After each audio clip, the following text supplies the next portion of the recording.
सरल रहो, सहज रहो। चूहा आ गया तो यही सोचो कौन है, गणेश जी आए होंगे निश्चित। अभी बारिश पड़ जाए तो यही सोचना कथा सुनकर के देवता प्रसन्न हो रहे हैं, पुष्प वर्षा कर रहे हैं। चलते चलते गिर जाओ तो यही सोचना कोई बहुत बड़ी आपदा आने वाली थी, लेकिन ठाकुर जी ने केवल ठोकर लगवा दी।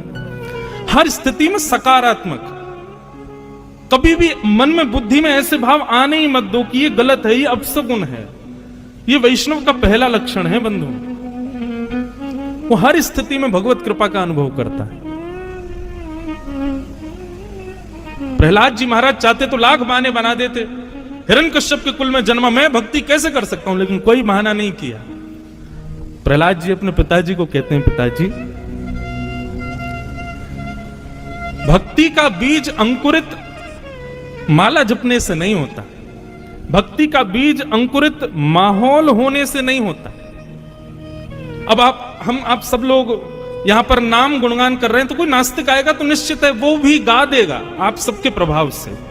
आप सब उठ के नाचने लगोगे तो जो कभी भगवान का नाम नहीं गाता वो भी आ गया तो वो भी नाच जाएगा।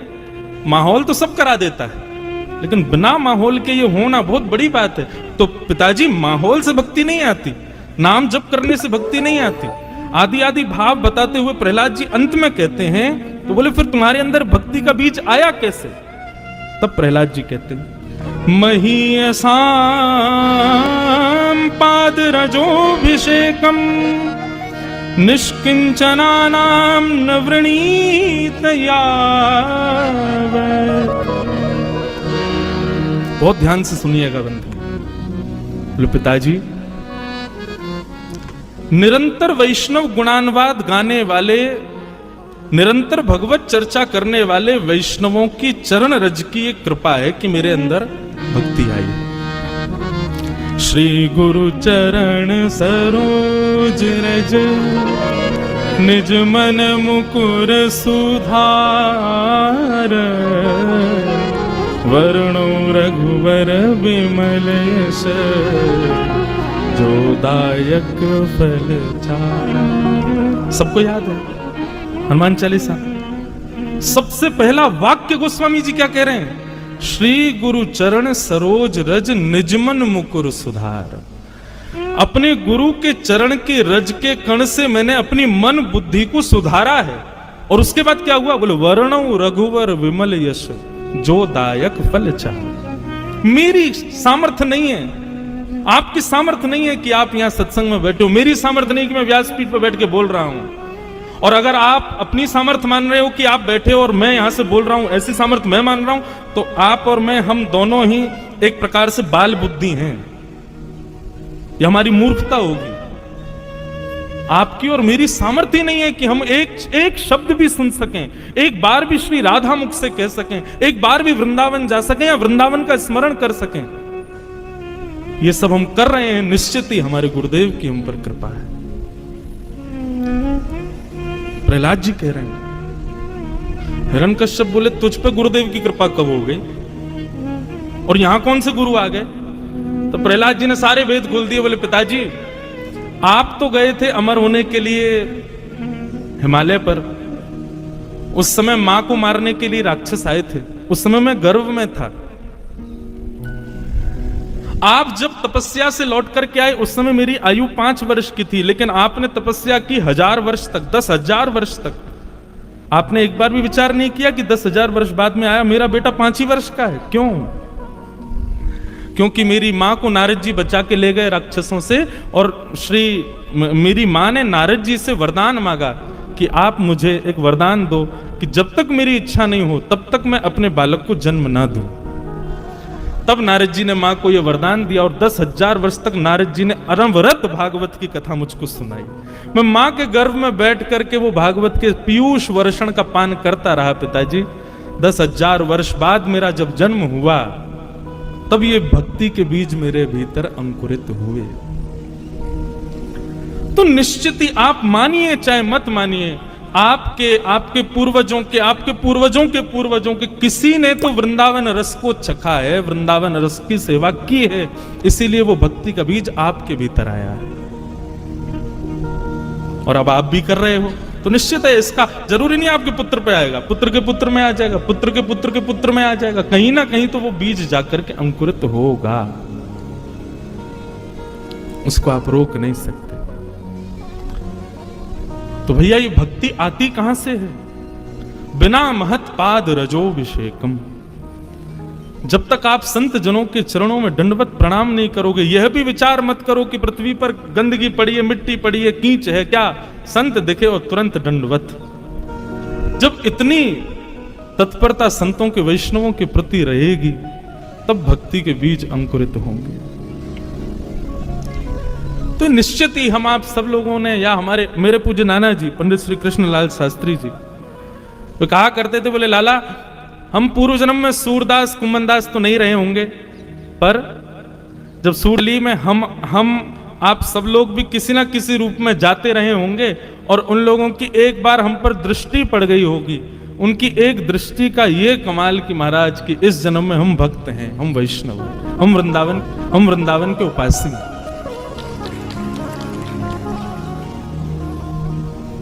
एक गुरुवाणी सुन रहा था मैं, चरण कमल तेरे धोए धोए पीवा मेरे, सदगुरु दीन दयाल। क्यों?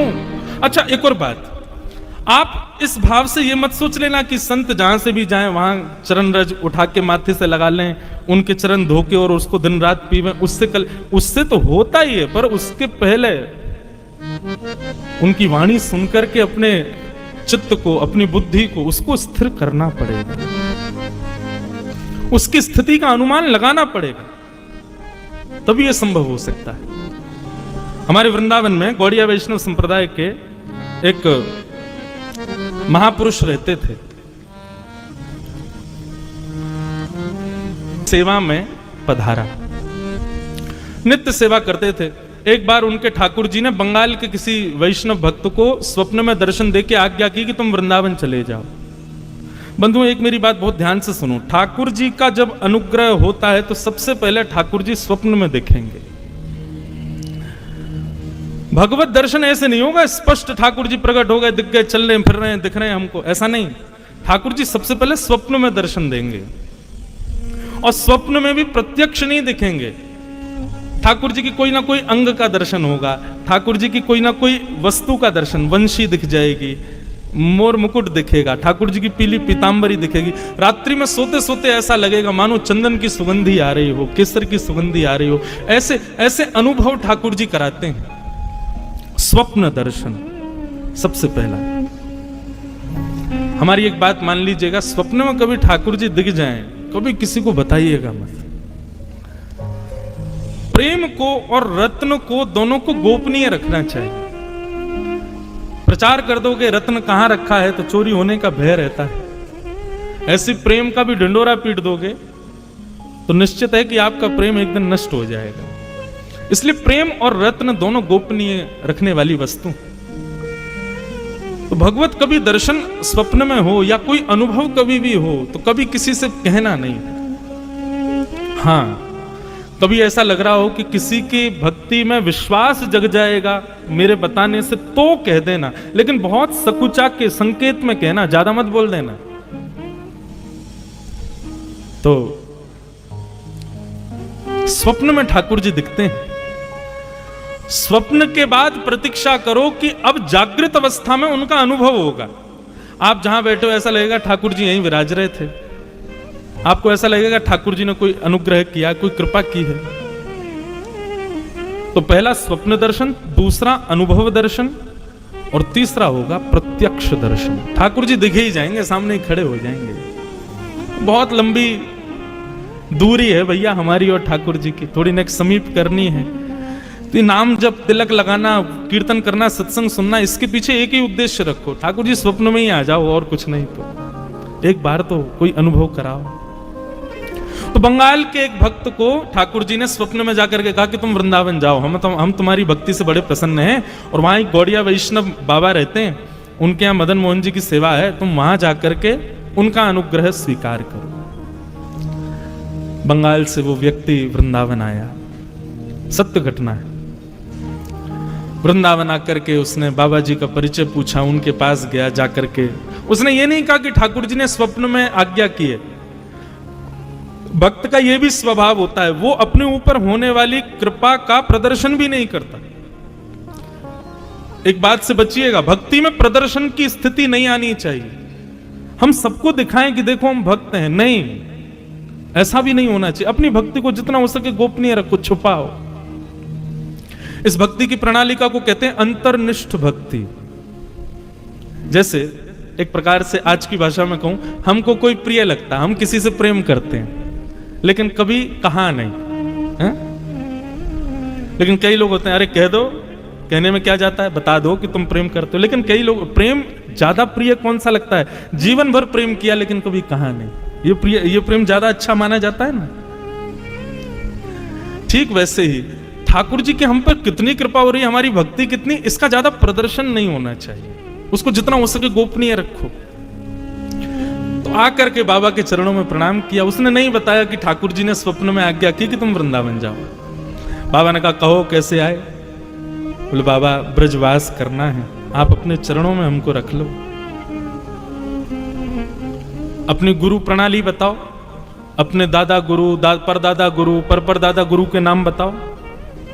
आजकल ऐसा नहीं होता है। आजकल यदि पहले बंधुओं दीक्षा तभी देते थे, दीक्षा देने के बाद में आपका नियम होना चाहिए कि गुरु का नाम, दादा गुरु का नाम, परदादा गुरु का नाम, हमारे गुरु परंपरा में वस्त्र कैसे होते हैं, नाम जप कैसे होता है, प्रसादी कब होती है, गुरुओं के उत्सव कब होते हैं, ये सब गुरु प्रणाली में पूछे जाते थे। आजकल किसी को नहीं पता होते। लेकिन कोई बात नहीं, आप अपने गुरु को ही जानते हो, यही बहुत है। तो बाबा ने पूछा अपनी गुरु प्रणाली बताओ। उसने कहा बाबा मुझे गुरु प्रणाली तो नहीं पता। बोले गुरु प्रणाली नहीं पता? कहीं लिखी होगी, गुरु ने लिख के? बोले है, पर वो तो मेरे घर बंगाल में ही रह गई है, अब मैं तो इतनी दूर से आ गया बाबा। बाबा ने थोड़ी देर तो उनको प्रवचन सुनाए, थोड़ी देर बोलने के बाद बोले वापस जाओ, गुरु प्रणाली जब तक नहीं लाओगे तब तक हमारे यहां नहीं रह सकते। पहले परंपरा बताओ तुम्हारी कैसी है। गुरुजन भी अपनी सिक्योरिटी रखते थे। इससे यह भी पता चल जाता था कि वैष्णव वास्तव में वैष्णव है कि नहीं। कहीं ऐसे तो नहीं बस लगाए तिलक फोटा चले आए। गुरु आज्ञा हो गई कि वापस जाओ, गुरु प्रणाली लेके आओ। उस समय मथुरा में स्टेशन नहीं था, हाथरस से रेल पकड़नी पड़ती थी। सोचो कितनी पुरानी बात। बेचारे गुरु आज्ञा मान करके वृंदावन से हाथरस निकल गए। लेकिन ज्यों ज्यों वृंदावन से चरण बाहर रख रहे हैं, त्यों त्यों उनके हृदय में पीड़ा हो रही है। जैसे तैसे तो वृंदावन मिला, श्री जी ने, ठाकुर जी ने कृपा करके मुझे भेजा, परंतु गुरु आज्ञा हो गई कि छोड़ के जाओ, तो अब तो गुरु आज्ञा भी माननी पड़ेगी। हाथरस पहुंच गए। अब जैसे जैसे वहां पर यह भाव आ रहा है कि इतनी देर में रेल आ रही है, इतनी देर में रेल पहुंचने वाली है, ज्यों ज्यों रेल समीप आवे स्टेशन के, त्यों त्यों व्याकुलता होगी। क्या करूं? वृंदावन छोड़ूंगा तो रेल में बैठती मेरे प्राण निकल जाएंगे, और वृंदावन नहीं छोड़ के जाऊं तो गुरु की आज्ञा। तब वृंदावन का स्मरण किया, और वृंदावन के श्री बांके बिहारी, राधा रमण, राधा वल्लभ, श्याम सुंदर, यमुना मैया, ब्रज रानी, रज रानी, गोपेश्वर महादेव, सबका स्मरण किया। बोले आप सब कृपा करो, मुझे ब्रज से दूर नहीं जाना, लेकिन मैं क्या करूं, गुरु आज्ञा है, उसका भी पालन करना है, तो आप ही सब व्यवस्था करो, कैसे ये सब हो कि मैं ब्रज से भी ना जाऊं और गुरु आज्ञा भी ना टले। अब विश्वास माने, वो आंख बंद करके वृंदावन को प्रणाम कर रहे थे, रेल सामने आई, सब बैठ गए और रेल निकल गई, वो खड़े ही रहे, उनको पता ही नहीं चला रेल आ गई थी। जैसे नेत्र खोल करके देखे तो सामने रेल जा चुकी। उन्होंने पूछा भैया बंगाल जाने वाले? बोले वो तो निकल गई रेल। बोले अरे ये तो अपराध हो गया, मैं रेल में बैठा नहीं, गुरु आज्ञा मानी नहीं, क्या करूं क्या करूं। परंतु बंधुओं यहां जैसे उसने वृंदावन का स्मरण किया, बाबा जिनके यहां वो गया था, वो जैसे ही लेटे थे तो स्वप्न में श्री जी प्रकट हो गए, और श्री जी प्रकट होकर के बोली उस बालक को हमने भेजा था वृंदावन। वृंदावन कोई अपनी इच्छा से नहीं आता, वृंदावन तुम्हारी इच्छा से नहीं आता, मेरी इच्छा से व्यक्ति वृंदावन आता है, और तुमने उसको वापस क्यों भेज दिया? बाबा बोले श्री जी मैंने तो गुरु प्रणाली मांगी थी। उसने कहा घर है, तो मैंने कहा जाओ ले आओ।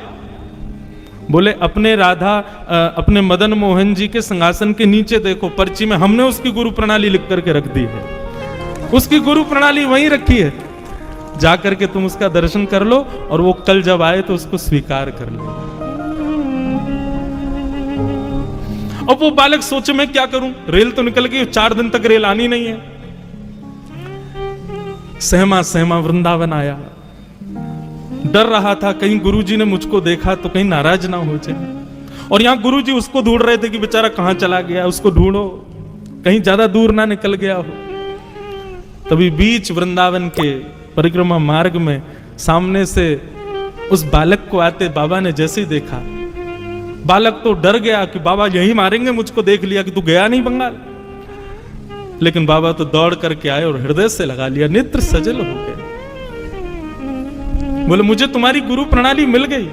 बोले कैसे? बोले कैसे क्या बताऊं, श्री जी लिख करके देके गई अपने हाथ से तुम्हारी गुरु प्रणाली, ताकि तुम्हारा ब्रज ना छूटे, तुम्हारा वृंदावन ना छूटे। ऐसी कृपालु हमारे बंधुओं, मैं आजकल अपनी कथा में कहने लगा हूं, हमारे वृंदावन के 5 पंचायतन हैं। हमारे वृंदावन बिहारी लाल जी के चरण सेवक यहां विराज रहे हैं, इनके सन्मुख अनुग्रह करके कहूं और ये मोहर लगाएंगे मेरी बात पे। हम लोग वृंदावन जाते हैं और वृंदावन जाते ही सीधे बिहारी जी जाएंगे, राधा वल्लभ जी जाएंगे, राधा रमन जी जाएंगे, नहीं। वृंदावन के कुछ नियम है भैया। स्कूल में सीधे क्लास में नहीं जाते, पहले प्रेयर करो, फिर उसके बाद प्लेज करो, प्लेज करने के बाद अपने नाखून दिखाओ, शूज दिखाओ, ड्रेस दिखाओ, सब चीज से जब टीचर्स देख लेंगे कि हाँ तुम स्कूल यूनिफॉर्म ठीक से पहन के आए, सब तब क्लास में एंट्री मिलती है ना। ऐसे वृंदावन के 5 पंचायतन हैं। वृंदावन जाओ, अब की बार जब वृंदावन जाओ हमारी कही बात मान करके जाना। आपसे निवेदन कर रहे हैं, सबसे पहले वृंदावन की सीमा में प्रवेश करते ही देखो, हमारी वृंदावन की प्रणाली का आप फॉलो करते नहीं हो, बिहारी जी स्वयं करवा रहे हैं। वृंदावन जाते ही गाड़ी से उतरो, पहली बैरी किटेंगे गाड़ी सबको छोड़नी ही पड़ती है, वीवीआईपी घुस जाते हैं भीतर, बाकी सामान्य लोग तो गाड़ी लेके जा ही नहीं सकते। तो वृंदावन जाओ, सबसे पहले वृंदावन की सीमा में जाते ही गाड़ी से उतरते ही सबसे पहले वृंदावन की रज को माथे से लगाओ, पहले रज को प्रणाम करो, उसको धूल नहीं, मिट्टी नहीं, ये तो बोलना ही नहीं चाहिए, ये बोलना अपराध है, वो रज रानी है। सबसे पहले रज को माथे से लगाओ। रज माथे से लगाने के बाद ये हो गए प्रथम पंचायतनों में प्रथम है वृंदावन में, पहले रज को प्रणाम। रज को प्रणाम करने के बाद फिर वृंदावन में प्रवेश करते समय जितने वृक्ष वल्लरी आपको दिखाई दें उन सबको प्रणाम करो। जिन जिनको देख पाओ, जिन पर दृष्टि ना पड़े कोई बात नहीं, लेकिन जो तुम्हारी दृष्टि में आ जाए उनको प्रणाम करो। श्री हरिराम व्यास जी, नाम सुना है? हरिराम व्यास जी, वो तो वृंदावन में जाते और वृंदावन के वृक्षों को गले से लगा के कहते, वृंदावन के रूख हमारे माता पिता गुरु बंधु। वृंदावन के दूसरे पंचायतन हैं वृक्ष, कुंज निकुंज। हमारे बांके बिहारी जी का मूल नाम कुंज बिहारी, क्यों? कुंजों में ही रहते हैं, वृक्षों में ही विराजते हैं, वृक्षों के नीचे ही विराजते हैं। तो ये सामान्य वृक्ष नहीं है बंधु। तो पहले रज को प्रणाम, फिर वृक्षों को प्रणाम, और तीसरा श्री यमुना जी को प्रणाम। कितने लोग वृंदावन जाते हैं यमुना जी को वंदन नहीं करते। जिन यमुना जी का जल बिहारी जी पीते हैं, राधा वल्लभ, राधा रमन सब पीते हैं, पूरा वृंदावन यमुना जी के ऊपर ही टिका है। उन यमुना जी को पहले प्रणाम करो, और प्रणाम भी नहीं करना, आज्ञा लेनी है। रज से भी आज्ञा, वृक्षों से भी आज्ञा, उसके बाद फिर यमुना जी से आज्ञा। और चौथे ब्रजवासी, आपको जो ब्रजवासी मिले, चाहे आपसे तेज आवाज में बात करते हुए मिले, उनको भी प्रणाम करो। सब ब्रजवासियों को प्रणाम करो। हमारे ब्रजवासी ज्यादा गले मिले, ज्यादा प्रेम से बात करें तो समझना कि भैया अभी हमारी भक्ति में कमी है। लेकिन ब्रजवासियों के दारी के कहां आया है, कछु दे के जा, सेवा वेवा करके जा, तो समझो हाँ श्री जी प्रसन्न है, ये हम पे गुस्सा करे। वृंदावन ये कोई मनगढ़ंत बात नहीं है। वृंदावन शतक में स्वयं लिखते हैं आचार्यगण, सम्मानम कलयाति घोर गरलम। वृंदावन में सम्मान विश्व के समान है। वृंदावन में क्या हो, बोले नीचपमानम सुधा। कोई आपका अपमान कर दे तो समझो हाँ बड़ी कृपा, जय हो, ये है बढ़िया। एक बाबा रहते वृंदावन में, हमारे घर आते, मधुकरी पावे। तो मत करी पावे आते तो एक दिन पतो ना का भयो। अच्छा ब्रज भाषा निकल रही है, आपको समझ आ रही है ना। तो एक बार हमारे घर आए, आके बैठे, माता जी बोली बाबा रोटी प्रसाद, बोले ना चाहिए। दाल प्रसाद, बोले अपने राम को नहीं चाहिए। बोले खीर पाए लो, बोले अपने राम को नहीं चाहिए। बाबा दूध पी लो, बोले अपने राम को नहीं चाहिए। थोड़ा तेज बोल जाए, नेक हम पे चिल्ला जाए, नेक हमको नेक डांट दे, तब समझ में आएगी श्री जी की हम पे कृपा भई है, हम पे अनुग्रह है। तो वृंदावन में पहले रज से आज्ञा, फिर यमुना जी से, फिर वृक्षों से आज्ञा, फिर यमुना जी से आज्ञा, चौथे ब्रजवासियों को प्रणाम। ब्रजवासियों, ब्रजवासी बहुत प्रिय बंधु। जगन्नाथ जी का कभी आपको यदि चरित्र पढ़ने को मिले, जगन्नाथ जी की कोई कथा, मैंने एक जगह पढ़ा, मेरे नेत्र इतने सजल हो गए कि जब प्राचीन भारत में जब इतने साधन नहीं होते थे तो लोग बाग जब चारधाम यात्रा करते थे, कोई ब्रजवासी यदि जगन्नाथपुरी जाता था महीनों लगते थे पहुंचने में। तो श्री जगन्नाथ जी अपने स्थान पर खड़े खड़े आज कुछ ज्यादा ही प्रसन्न दिखाई दे रहे हैं। तो पुजारी गण पूछते जय जय आज बड़े प्रसन्न हो। तो ठाकुर जी स्वप्न में आज्ञा करते, बोले सुनो कल ना 4 लोग वृंदावन से आ रहे हैं, एक नंदगाम से आ रहा है, एक गोवर्धन से आ रहा है, उनके लिए उचित व्यवस्था करो भैया, उनके लिए बढ़िया सुनो सामग्री की तैयारी कर लेना, मेरे ब्रजवासी आ रहे हैं। और सुनो बाकी सबको तो दूर से दर्शन करा देना, पर ब्रजवासी आए ना उनको गर्भगृह में लाके मेरे हृदय से लगा देना, मुझे बड़े प्रिय है। तो भैया ब्रजवासियों को देख करके यदि आपको ऐसा लगे कैसे बोल रहे हैं, कैसे चल रहे हैं, अरे देखो क्या कर रहे हैं, नहीं, ठाकुर जी के प्रिय हैं, जैसे हैं उनको प्रिय हैं। तो चौथी आज्ञा ब्रजवासियों से, और 5वीं आज्ञा हमारे वृंदावन में विराजमान देवादिदेव महादेव श्री गोपेश्वर महादेव, उनसे आज्ञा। गोपी प्रेम की, गोपी प्रेम की भिक्षा दीजे, कैसे हूँ मोहे अपनों कर ली। इन चारों से आज्ञा लेने के बाद गोपीनाथ बाजार में विराजमान श्री गोपेश्वर महादेव जाना और वहां झोली फैला करके ऐसे महादेव से मांगना कि हमको गोपी प्रेम दो।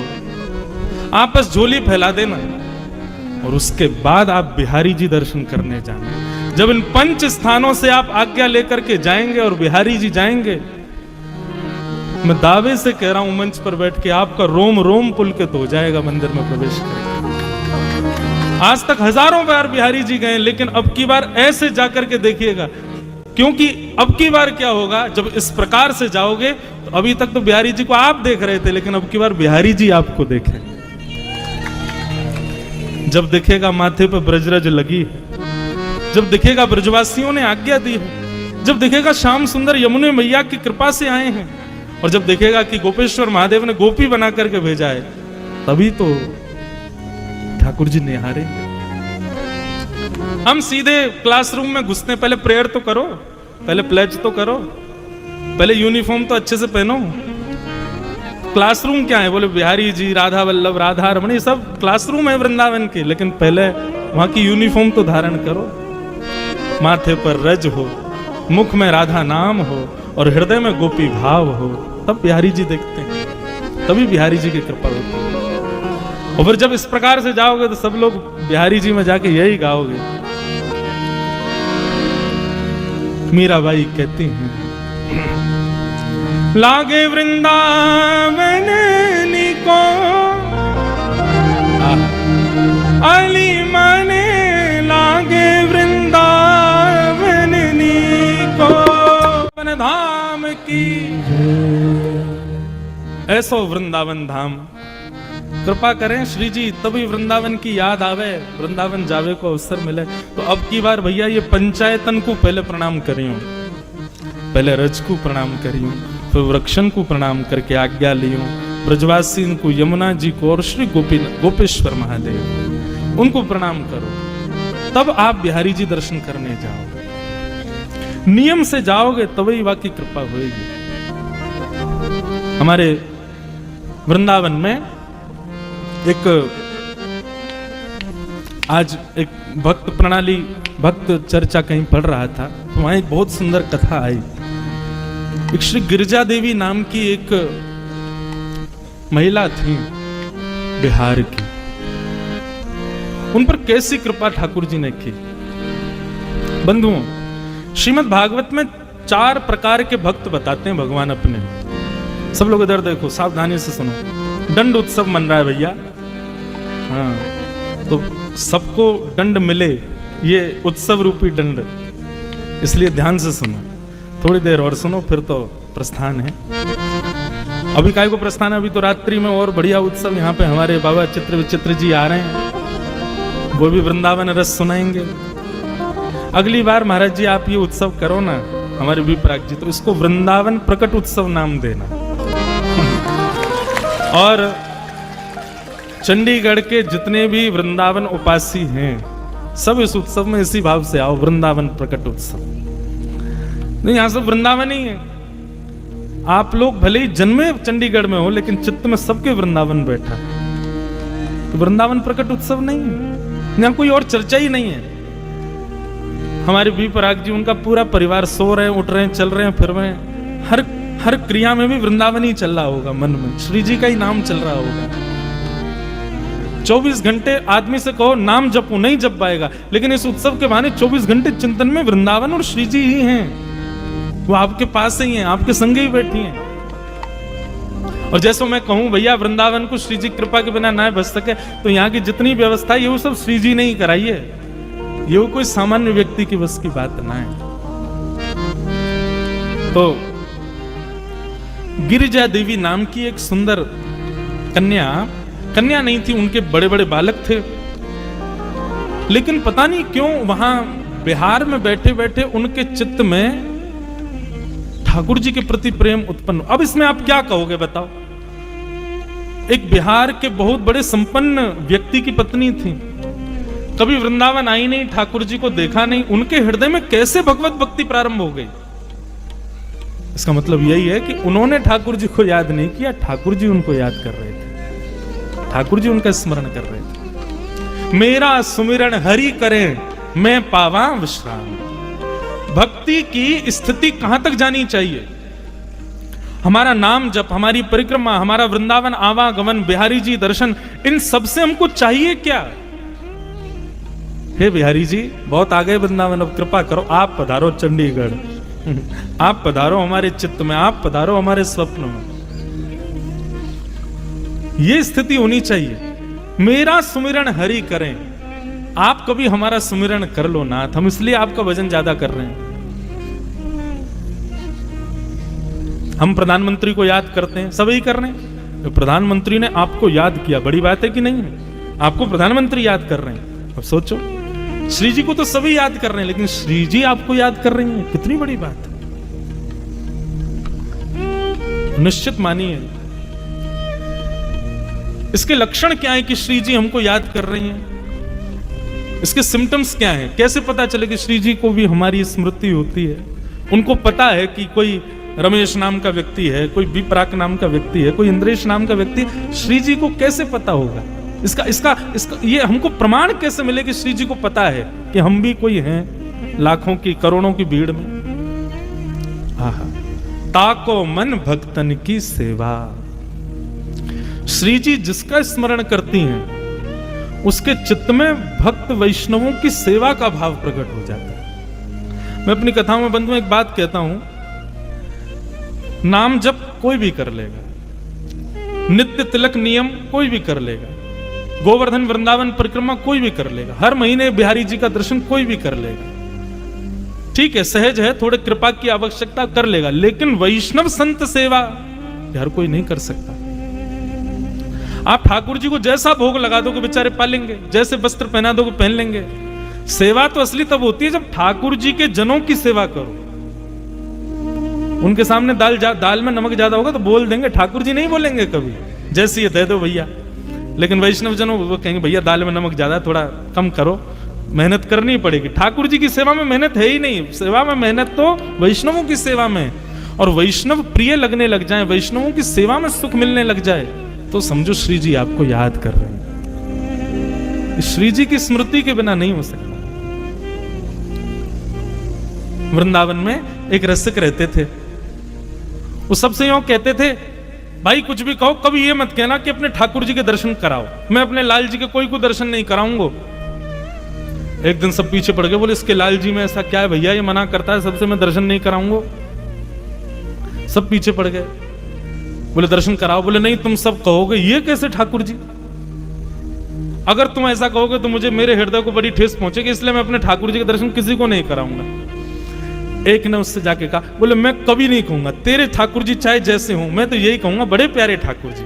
बोले वचन दे, तू ऐसा नहीं कहेगा, ये कैसे ठाकुर जी। बोले नहीं कहूंगा, तू करा तो सही मुझे दर्शन।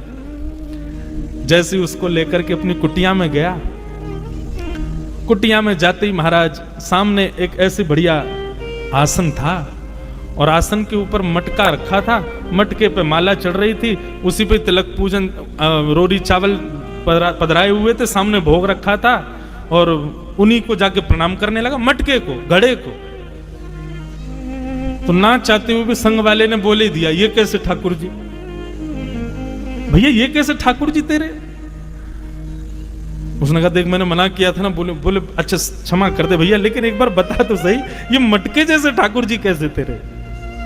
तो उसने बताया, बोले वृंदावन में जितने संत वैष्णव विचरण करते हैं, मुझे जैसे ही दिख जाते हैं, उनके निकलते ही मैं उनकी चरण रज हाथ में भर लेता हूं, लाके आ मटका में भर लूं। वृंदावन के सब संतों की चरण रज ही इस मटके में है, मैं नित्य माथे से लगाता हूं, नित्य हृदय से लगाता हूं, और यही कोई श्यामा श्याम मान करके इनकी सेवा करूं। नेत्र सजल हो गया। ठाकुर जी की सेवा सरल है बंधुओं, कोई भी कर लेगा। वैष्णव सेवा बड़ी कठिन है, और यदि आपकी वैष्णव सेवा में रति हो जाए, आपको पता चली चंडीगढ़ कोई महाराज जी पधार रहे हैं, चंडीगढ़ कोई वृंदावन से ब्रजवासी आ रहे हैं, चंडीगढ़ कोई ब्रज उपासी आ रहे हैं, आपका चित्त वृत्ति मचलने लग जाए, आनंदित हो जाओ, खाने पीने की सुध ना रहे, रात भर ये लगे कब होगी सुबह, कब हम उनसे मिलेंगे, कब उनको प्रणाम करेंगे, ऐसी स्थिति हो जाए, दावे से मान लो श्री जी आपको याद करते हैं। श्री जी के जनों का स्मरण आपके चित्त में सहज भाव से होने लग जाए, आज नहीं पता चलेगा, कल जब यहां से सब पैकअप होगा ना, फिर आप सबके हृदय में एक पीड़ा जैसी होगी, आप आगे अपना कार्यक्रम के लिए जाओगे, मन नहीं लगेगा।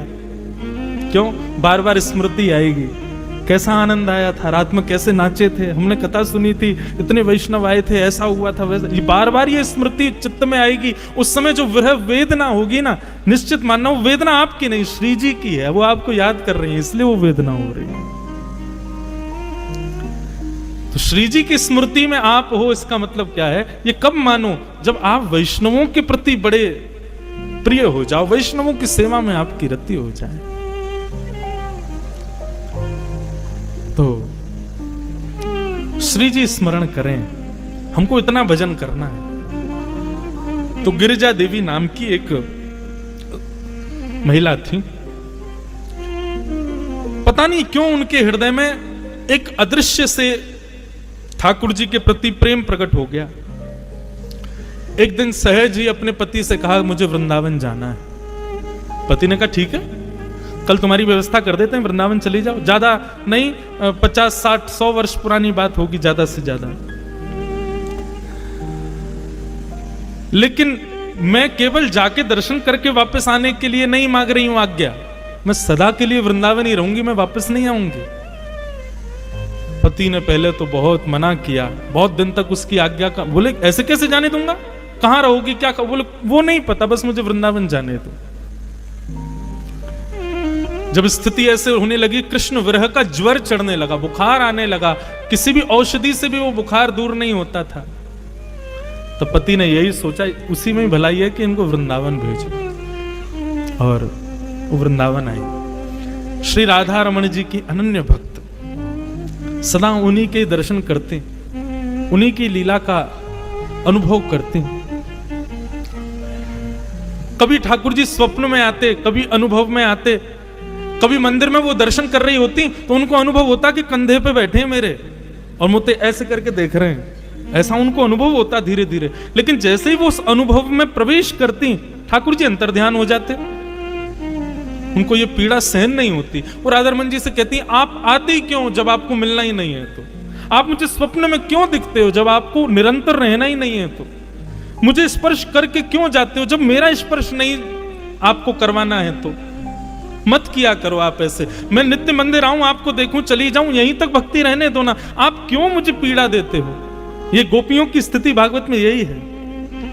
नेह किम वद विष जलाप्यया व्याल राक्षसा वर्षमारुता वैद्युतानला। गोपी गीत, गोपी गीत में गोपियां क्या कहती हैं? नाथ, हमको अकेले इस वन में छोड़ के आप अंतर्ध्यान हो गए। अगर इसी प्रकार हमको मारना था तो कालियानाग से क्यों बचाया? इंद्र ने वर्षा की, गिरिराज पर्वत क्यों उठाया?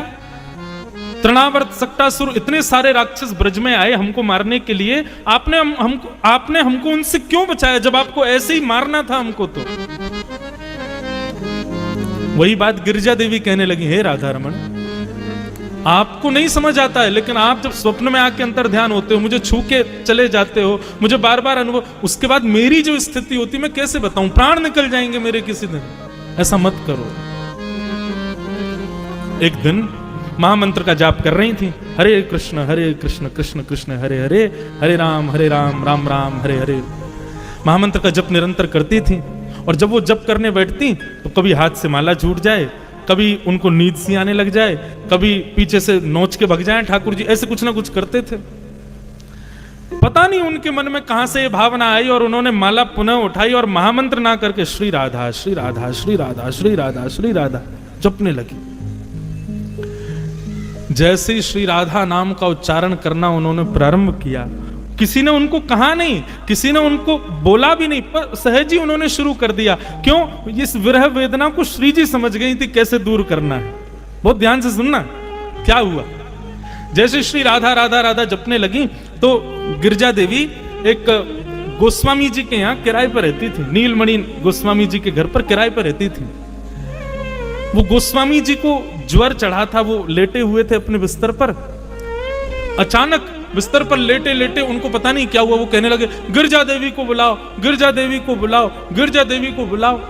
लोग दौड़े दौड़े गए, अरे गिरिजा देवी, गोस्वामी जी पुकार रहे हैं, जल्दी चलो। वो दौड़ करके जैसे ही आई गोस्वामी जी के पास, कहो बाबा। तो गोस्वामी जी रोते रोते बोले, अब तुम मुझे छोड़ दोगी? तुम मेरा नाम नहीं जपोगी? तुम श्री जी को ही ध्याओगी? तुम श्री जी को ही पुकारोगी? मेरा नाम नहीं बोलोगी? ये भाव सुनते ही गिरिजा देवी स्तब्ध हो गई। बोले, ये हुआ क्या? तब उनको याद आया, बोले, मैं महामंत्र करते करते श्री जी का नाम उच्चारण करने लगी, इसलिए ठाकुर जी ही इन गोस्वामी जी के मुख से मुझे संकेत कर रहे हैं और विरह व्याप्त करके कह रहे हैं कि मेरा नाम क्यों नहीं ध्या रही हो? मुझे छोड़ दोगी? अब तुम श्री जी की हो जाओगी और सदा उन्हीं की रहोगी, मेरा नाम नहीं ध्याओगी? तुरंत उन्होंने बैठ करके महामंत्र का जप किया। जैसे ही महामंत्र किया तो तब गोस्वामी जी ठीक हुए। तब उनको चाबी पता चल गई ठाकुर जी की। बोले, अच्छा तो ये बात है, मतलब ठाकुर जी महामंत्र आदि ये सब ठाकुर जी के नाम है, सब अत्यंत श्रेष्ठ हैं। भगवत कृपा तब तक होगी नहीं जब तक उनके नाम गुरु प्रणाली से नहीं लोगे। लेकिन बंधुओं, जिनको बहुत विरह होता है, जिनको बहुत वेदना हो जाती है, जो व्याकुल हो जाते हैं कि क्या करें, श्री जी के नाम का सहारा ले। जब लगे कि ठाकुर जी अब कछु ऊधम मचा रहे हैं, सोई श्री राधा श्री राधा श्री राधा जपन लगो। ऐसी गिरिजा देवी पर कृपा करते थे श्री राधा रमण लाल। श्रीमद् भागवत में स्वयं वर्णन है कि श्री जी का आश्रय ले लो, ठाकुर जी अपने आप कृपा करेंगे। इसीलिए मैं गाया करता हूं।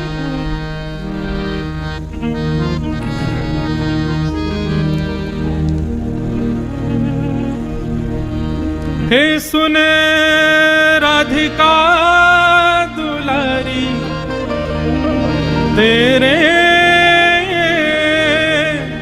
द्वारका भिखारी हूँ मैं, शाम का पुजारी,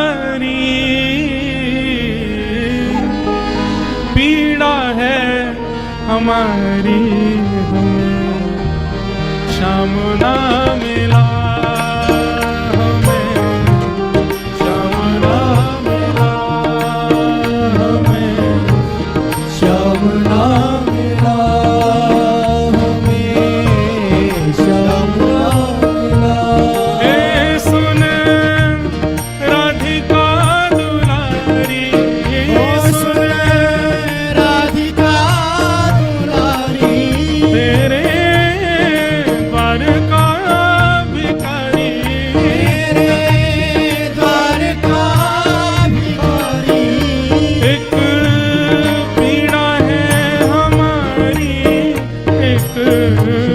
पीड़ा है हमारी, श्याम ना मिला हमें, श्याम ना मिला हमें, श्याम ना मिला, श्याम ना मिला। आप विश्वास मानिए, अपने दिन भर के नियमों में एक बार श्री जी को याद जरूर करो।